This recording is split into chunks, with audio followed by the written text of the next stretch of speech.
On today's show, we will talk about worship and the role that it should play in our lives. Then later on, we will have Lindsey Irvin join us to discuss leading worship during our services.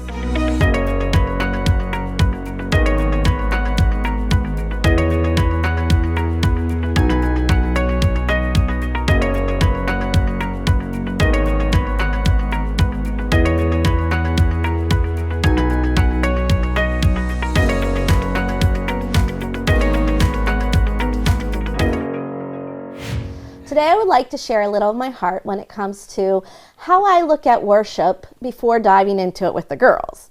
You will notice that I'm wearing a Chiefs sweatshirt and some Chiefs shoes. And I'm wearing them for two reasons. One, I told the girls I was going to dress down on some show because, well, I want us to feel comfortable and this makes me feel comfortable. And two, because it's going to lead into what I'm going to share with you.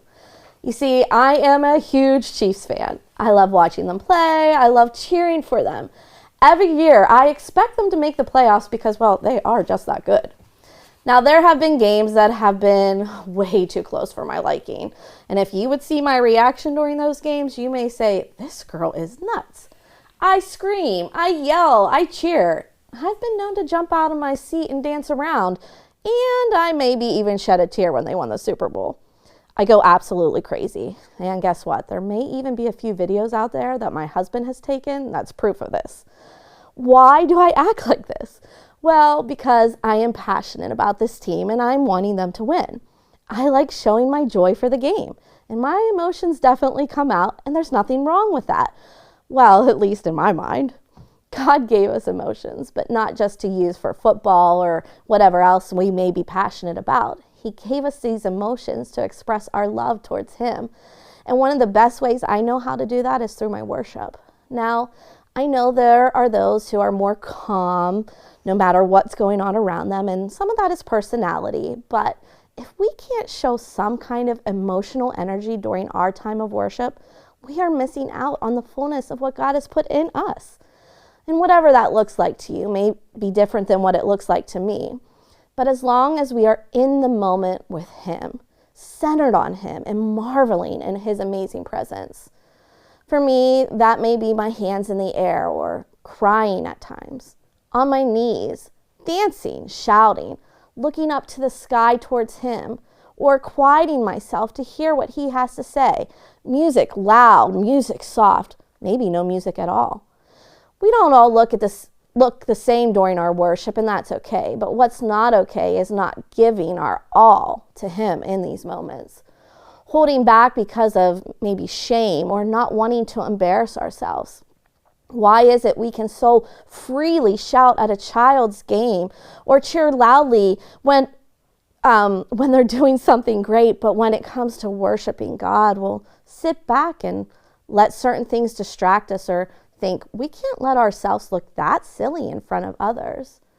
2 Samuel 6:20-22 tells us how David was willing to look strange to those around him as he danced before the Lord. It says, when David returned home to bless his household, Michal, daughter of Saul, came out to meet him and said, how the king of Israel has distinguished himself today, going around half naked in full view of the slave girls of his servant as any vulgar fellow would.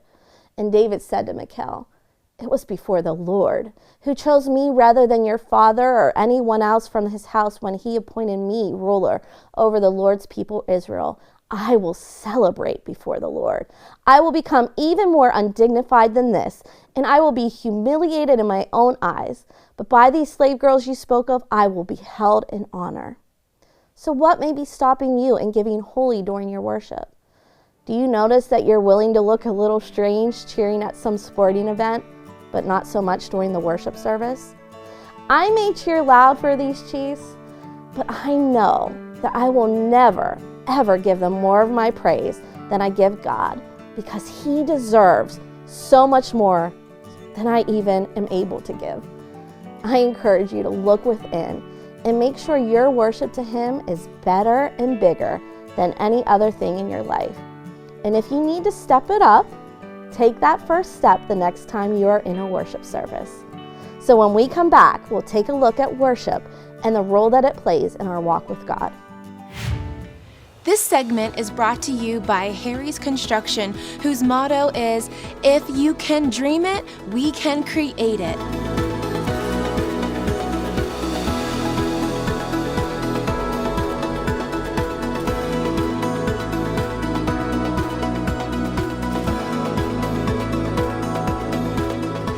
They are the kitchen and bath design experts, so call Harry's Construction for all your remodeling needs. When it's time for a new roof, Champion Roofing is your best choice. We're a certified award-winning roofing contractor, meaning your roof is done right the first time. Call today. Champion Roofing, we're the solution. Welcome back to Let's Talk About It. And on today's show, we want to talk about worship and the role that it plays in our lives. I do want to say, when we talk about worship, it's not just about music. It's not just about what we might do on a Sunday morning. There is so much more to it, even though that's maybe where our focus will be today, about the music end of things. So I just And wanted a lot of people think, when we say, worship time, they think about that, 20 to 30 minutes before the sermon. Right. You know? So, but I wanted to make it clear to our viewers that there are other ways. That's right. That we do worship. But today we're going to focus in on the music side of things. So when we focus in on the music side of things, what does worship mean to you as an individual in your walk with the Lord? Let's start with Arlene. I love contemporary worship music. But man, do I love the hymns. When I am praying, reading my Bible, the things that come to mind are the words I learned as a little girl, the hymns. And oh my goodness, I can have a worship time that is extraordinary. And at our church, at First Church, we actually have a traditional service and a contemporary service.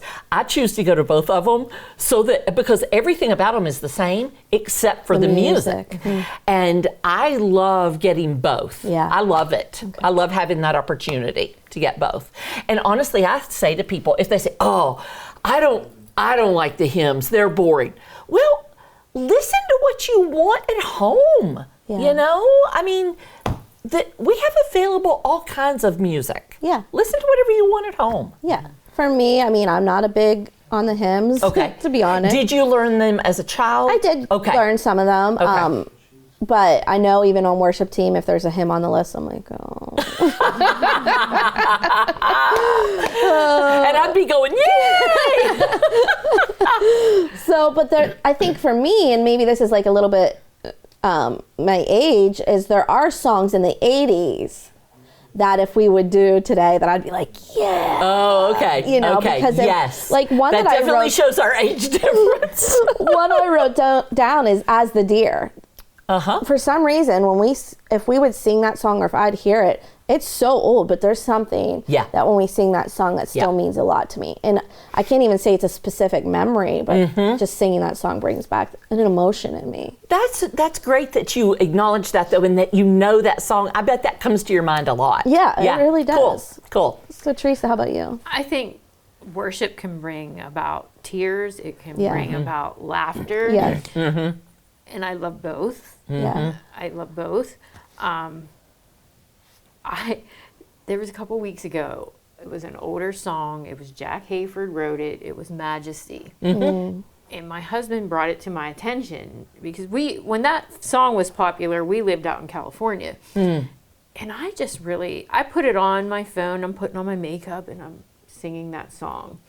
And I thought, my gosh, like we call earthly kings and Your Majesty, His Majesty. Yeah. But how many times do we ever call God, worship His Majesty? It just grabbed my heart and just like pulled on it. And I sent Troy, our worship leader, sent him a text. I said, "Can we play Majesty?" And he said, "Sure, but may I ask why?" Do you know how old this is? No real reason. Right. I don't know. And so I wasn't expecting it right away. Like, I wasn't expecting it that Sunday, if he ever did it at all. You know what I mean? Yeah. Because sometimes it just doesn't fit. That's right. And I forget what he played before it, but it had me up front, and several people, and then all of a sudden, bam, Majesty. And I'm telling you, I could have melted. I could have melted. And this is crazy too. I had a diamond necklace on that I very rarely wear. And right as the song started and I started to melt, I felt that necklace fall down through my shirt. And everything in me kind of wanted to stop and get it. And I'm like, no, you can't take this from me. The necklace, I don't know where it is, but it'll be wherever it is. Yep. I'll come back to it later. And we finished worship, and I left it there. Or I went to the bathroom, and the diamond was not where I thought it was in my clothes. I actually got undressed. It wasn't there. Trying to find it, sure. Yeah, and it wasn't there. And I sat back down, and I whispered to my family, I said, when this is all done, we need to go up front and find my necklace, and find my diamond. And you know, God is good. My son-in-law looked up, saw it sparkling, got right up, picked it up, brought it back to me. And what that has to do with worship, I have no idea. Other than that, I wasn't going to let that steal my moment. It was just such a moment. And he could not. I don't give Troy very much credit because I pick on him all the time, but he could not have fit that in any better. And I do like those old songs. Maybe not him, then I'm sorry. But Don't be sorry. I'm the oldest one. I acknowledge that. It's okay. That's what I grew up on. There was a song when in the 60s, and when I called "Pass It On," and honestly, my uncle, I remember riding in the back of the pickup truck, going fishing, and Benny was teaching us "Pass It On," and my sister and I learned it. Now, I love the words to that song, and that at the time was contemporary and cutting edge, you know. Do you have a favorite? I have a couple of favorites that I wrote down. One is "I Can Only Imagine" by Mercy Me. There's something that, I mean, the song's been around for a few years now, and anytime it's played, it just brings me to my knees. I remember one of the first times hearing it being in a Christian bookstore, and in the store thinking, I almost can't stand up. Like, I want to fall to my knees right here, right now. It was that powerful. And it still does that for me today. And then two others that just really bring to mind good thoughts. I tried to pick a song when each of my sons were born to play in the delivery room. And that's a good idea. With Jackson, it was "How Great Is Our God" by Chris Tomlin. So anytime I hear that, it brings me back to that moment. With Parker, plans for delivery didn't go exactly the way that we thought they would, so I didn't get to have it played, but the song is "Great Are You, Lord," and it talks about it's your breath in our lungs. Yes. And so both of those songs bring back remembrance of just a special time with my kids. I love that idea. That is beautiful. And I want to say too, like, secular music, when I first got saved over in Hawaii, I listened to the top 40. Like, I grew up as a teenager listening to the top 40, so I always did. John, he gets saved and just on a dime. It's everything. He's like, can't listen to that, can't do that. He's like, and I had to work through those moments in my life. Like, I had to get to that point.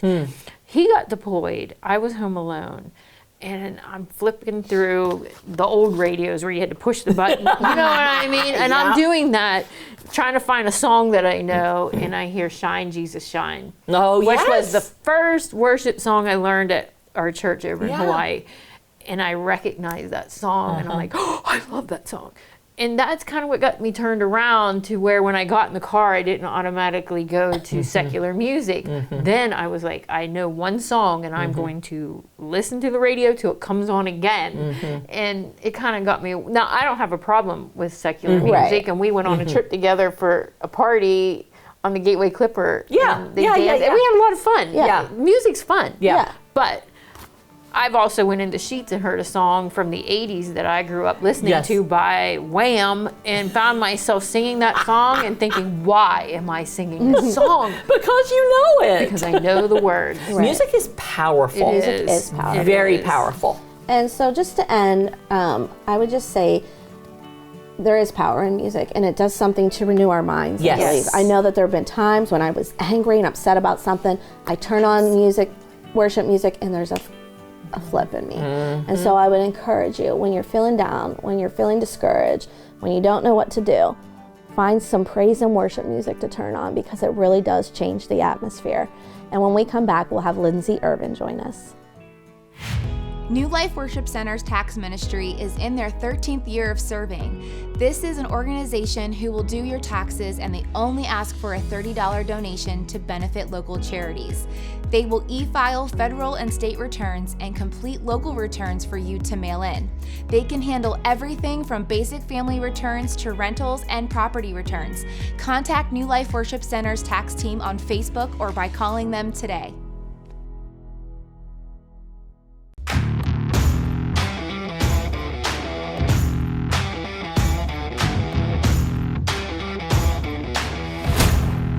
Impact Productions, a multi-layer technology company providing on-site, online, and in-studio video services.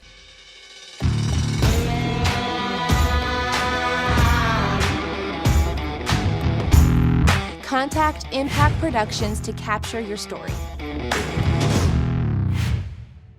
Welcome back to Let's Talk About It.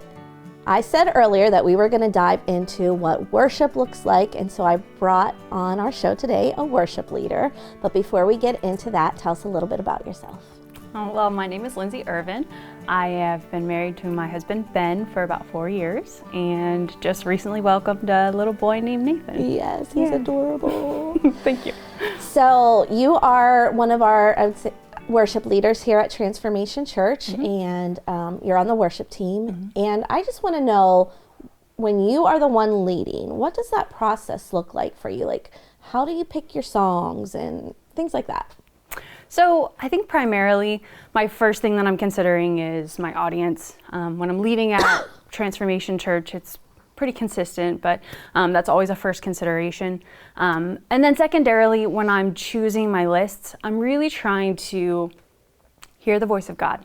Really try to dial in maybe even a song that kind of encapsulates what I feel like God is wanting to do in and through that time of worship. And then I usually try to put songs together that would either carry through that theme or would fit well within the whole storyline that I think perhaps God is trying to talk about or tell. Yeah. Do you know the sermon topic when you are planning the set for the day? Sometimes yes, sometimes no. Okay, and does that make a difference in how you choose? It does. I have always been one to defer to the speaker or the pastor, to really kind of defer to them, let them kind of lead the ship a little bit, and then try to do something that complements as best I can. Okay. When I do not know what the sermon theme is, often, again, I'm just trying to hear the voice of God. What do you want to do? What do you want to say? And then doing my best to then, after the speaker has spoke, to bring a song at the end of service that would perhaps match that theme or that sermon and kind of drive the point home, if you will. So do you decide during the sermon what your last song is going to be? Occasionally. Oh, sometimes, okay. depends on the speaker, of course. Okay. They will sometimes just tell me, hey, I want to close with this song. Oh, got it. Other times it's kind of my choice. Okay. And yeah. Now, how stuck on your schedule are you? Like, you know how it is around here. It could be all set in stone until. Yeah. Are you able to? Yeah, how does that work? Yeah. Oh yeah, your sound people hate you, or not your sound people, but the Tech people. Yeah, tech like, people. are you able to do that now? Like, get yourself in a different mode when Sure. asked? I do my best to be as flexible as possible. I know that things aren't always going to go as planned. You make a plan and you do your best to be considerate and, again, pray about it. But if something happens during the day, it is my job to be as flexible as possible and to accommodate what it is that the leader of that service, be it a pastor or the speaker, what they are wanting to do. I'm going to hear the voice of God, they're going to hear the voice of God, and it's up to the two of us to work together and to lead the congregation in such a way that it's cohesive, and I'm doing what I can in my talent and my skill set to accommodate that, again. And that also is incumbent upon me as a leader to prepare as best I can and to make sure that I know my list, yes, but I'm also staying practiced on other music. I am just kind of keeping up with what it is that could be an option, if that makes sense. Yeah. And like, you're up there and you are doing everything you can possibly do, and you look out there and you yes. see blank. Yeah. Like, where are my people? What do you do in that? Yeah, Yeah. how do you? Engaging people Yes, is difficult. it is. Yes, It's difficult. and it's not conducive of you. No, it's right. just sometimes people come in and Jim says it all the time. They're distracted. They're just not where you need them to be. Absolutely. Yeah. How do you do that? There is no script. There's no one size fits all for situations like that come up. Sometimes it's a matter of pushing through. Continuing on, this is what I feel like we're supposed to be doing, and so I'm going to continue to lead in worship and challenge them to come with me. Other times it's changing. It's changing an order of a song, or changing the list altogether, or sometimes it's speaking out and saying, calling it out. This is what I'm sensing. This is what I'm feeling. This is what I'm seeing. Let's come up higher. Let's re-engage here. And sometimes you can jump in the river, or you can just sit in the river. Sure. It doesn't.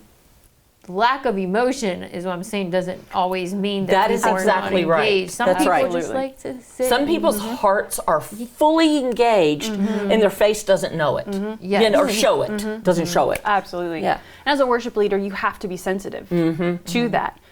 That's part of knowing your audience too. Like, sometimes if you're walking into a specific environment that they're going to be more or less engaged externally. But as a worship leader, it's you hearing the voice of God and you trying to discern in yourself, what do I need to do here? Do I need to do anything? Yeah. Or what is it that I need to do in order to, again, lead the body? Right. I'm not there to just sing and Right. play Right. music. Right. Right. I'm here to lead the congregation corporately in something that they can all engage in, however that might look for them.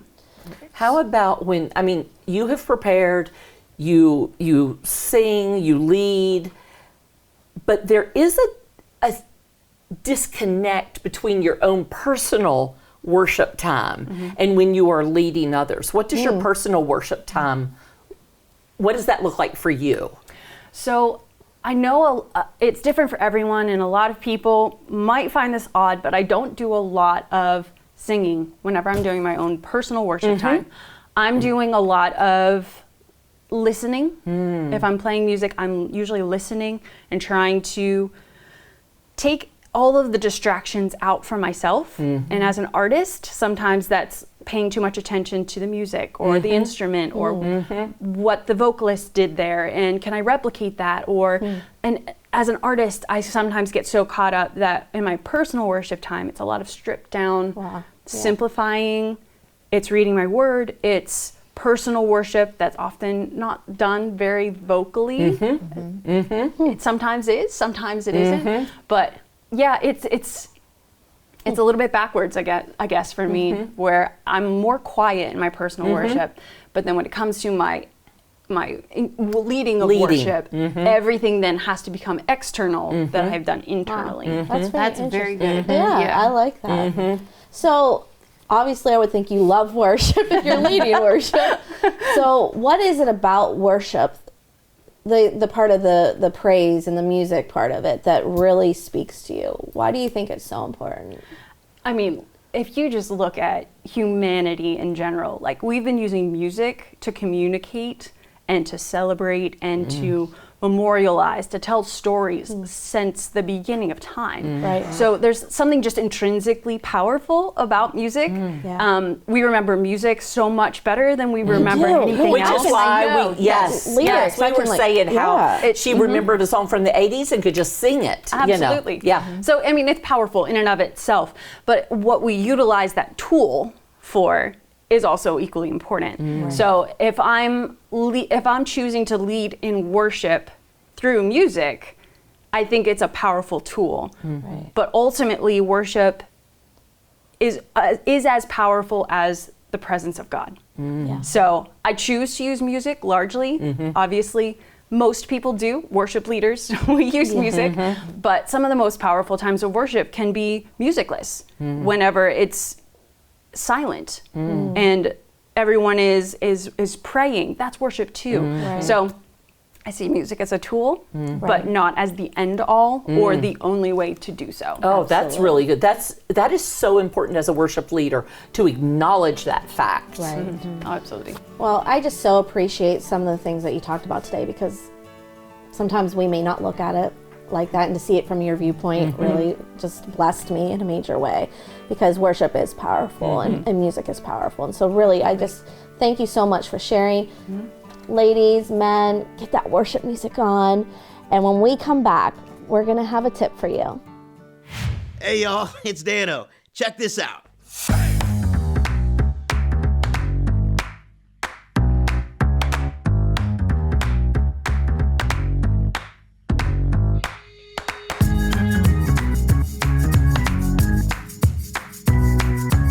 Hey, we got some exciting news. Dano on the Counter, Season 2 on Fox 8 at 8 a.m. Make sure you check it out. Today's tip is about decluttering. There's no doubt that decluttering is not always easy. You might feel emotionally attached to the things you own. You might struggle with guilt over getting rid of them. And sometimes it just feels so daunting and overwhelming, you do not even know where or how to start. I know it's not something I'm good at, but would maybe like to try to get better at. So I was looking into some tips to help, and I thought, why not share them with you too, in case you struggle in this area. First, when was the last time you used that item? If you haven't used something in 6 months to a year, it's probably something that you can get rid of. I've actually heard someone say they put their clothes in their closet one way, and then when they wear them, they hang them the other way, so that they know what they have worn that year and what they didn't. They then get rid of the things that they did not wear. Another thing you can do is ask yourself, why are you wanting this item? Was it a gift? Was it out of guilt or fear that you may need it at some point? Often, once you get to the root of why you're struggling to let it go, it can become a lot easier to logically think through the decluttering decision, and then make a more rational and less emotional decision. And the last tip I'll share for today, as there are so many that we could share, is to have something called a maybe box. Giving yourself a little time and space to make the decluttering decisions you're struggling with can be really helpful, and a maybe box is the perfect tool for this. A maybe box is simple. If you're struggling to let go of something or worrying you'll regret getting rid of it, put it in that box. Seal it and put it out of sight. Mark a date in your calendar for some time in the future, maybe 1 to 3 months from now. When you get to that future date, if you haven't needed it, wanted it, or even thought about the items in your maybe box, you can get rid of them knowing you'll be just fine without them. So there's 3 tips to help you get started on that decluttering. And honestly, these are way more for me than anyone else, and hopefully I will plan on trying them. This girl certainly needs help in this area, especially when it comes to the amount of clothes I keep. So just maybe this will be a good place to start. But until next time, let's talk about it.